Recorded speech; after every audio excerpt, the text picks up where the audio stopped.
Hey everyone, and welcome.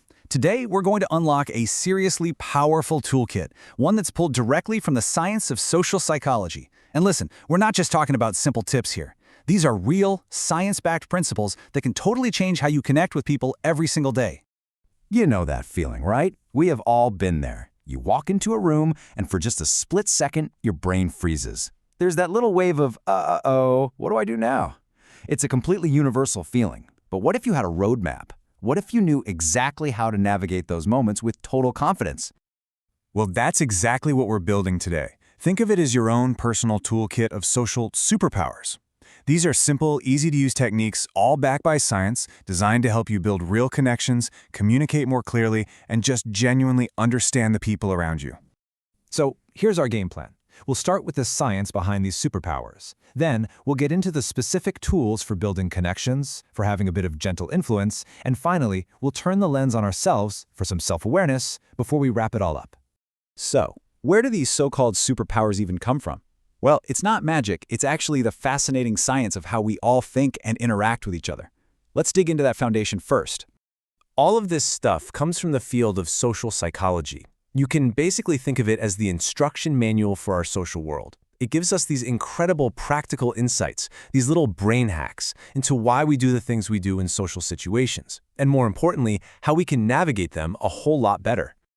All right, let's open up that toolkit. First up, we've got the tools for building genuine, authentic connections. And we're going to focus on two huge psychological principles: familiarity and goodwill. Our first superpower is called the mere exposure effect. And what's so cool about it is how simple it is. Our brains are basically wired to like what they know. Why? Because what's familiar feels safe. It's a mental shortcut. When we see something or someone over and over without anything bad happening, our brain goes, okay, this is fine. I like this. So how do you actually use this? It really just comes down to consistent, low-pressure visibility. If you're networking, don't just go to one event. Show up regularly. At work, those little repeated chats by the coffee machine, they actually build a really strong foundation of comfort and trust over time. It's not about big, grand gestures. It's about simply being around. Okay, next up is an absolute powerhouse, the reciprocity norm. This is one of the deepest, most ingrained rules of human society. It's that unwritten contract that says, hey, you do something for me, and I kind of owe you one. It's fundamental to how we cooperate with each other. To put this into practice, you have to be the one to start the cycle. Be the person who gives first, with no strings attached. Offer some genuine help, share a useful article with a colleague, or even make a small concession in a disagreement. That first act of giving creates this amazing positive loop that makes the whole relationship stronger. Okay, let's move on to our next set of tools. These are all about what you might call gentle influence. Now, this is not about manipulation. Not at all. It's about understanding the psychology of persuasion and how we all form perceptions of one another. This one's super interesting. It's called the foot in the door technique. And it works because we all have this deep, deep need to be consistent.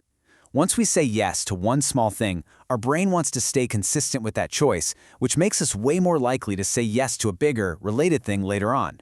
So here's how it plays out. Step 1, you start with a tiny, easy yes. Something like, hey, could you help me move this one box?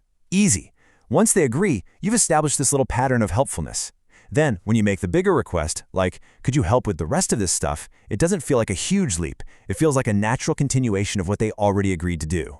Next up, we have social proof. Think about it. When we're in a situation and we're not sure what to do, what's the first thing we do? We look around. We see what everyone else is doing. If a restaurant is packed with people, we just assume the food must be good. Our brains use the crowd as a shortcut to figure out the right thing to do. Now, for a really fascinating and honestly a super powerful cognitive bias, the halo effect. This is the big reason why first impressions are so incredibly sticky. See, our brains love a coherent story. So if our first impression of someone is positive, let's say they're really well dressed, our brain creates a halo around them. We subconsciously start assuming they're also smart and competent and trustworthy, even if we have zero evidence for any of that. But, and this is a huge but, it's so important to know that this cuts both ways. The opposite is called the horns effect. This is where one negative first impression, maybe someone shows up 5 minutes late, can unfairly make us think they're incompetent or lazy in all other areas. Understanding this bias is key. not just for making a good impression yourself, but for making sure you're seeing other people clearly too. All right, for our final tool, we're going to turn the lens inward. Because honestly, the most important part of mastering your social world is understanding what's going on in your own mind. And that brings us to cognitive dissonance. You know this feeling. It's that cringy, uncomfortable mental static you get when your actions don't line up with your beliefs. Like you believe you should be healthy, but you just crushed a whole pint of ice cream. Your brain hates that contradiction, and it will work really hard to fix it, either by changing your behavior or, more often, by just coming up with a good excuse. So the real superpower here is just learning to pause and ask yourself this question. Hey, are my actions and my beliefs actually in sync right now? Just recognizing that feeling of dissonance is the first step. It's a little alarm bell from your brain that lets you step back, understand what's really motivating you, and then make a more conscious, aligned choice. So we've built our toolkit, we've got all these new superpowers. Now let's talk about putting them into action. And I really can't stress this enough. This is probably the most important takeaway of all. These tools are powerful, yes, but their real purpose is to build bridges of understanding. They work best when your true goal is genuine connection, not trying to get something out of someone. And when you really start to master these principles, you'll see a real transformation.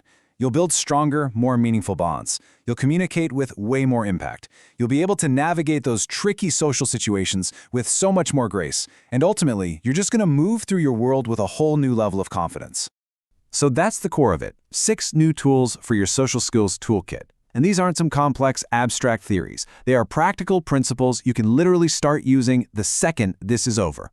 The real magic happens when you start to notice these forces at play, in yourself and in others, in every single conversation you have. And that brings us to the end. The real question now isn't what you've learned, it's what you're going to do with it. So, what's it going to be? What's the first superpower from your new toolkit that you're going to consciously try to unlock today? Now go forth and connect.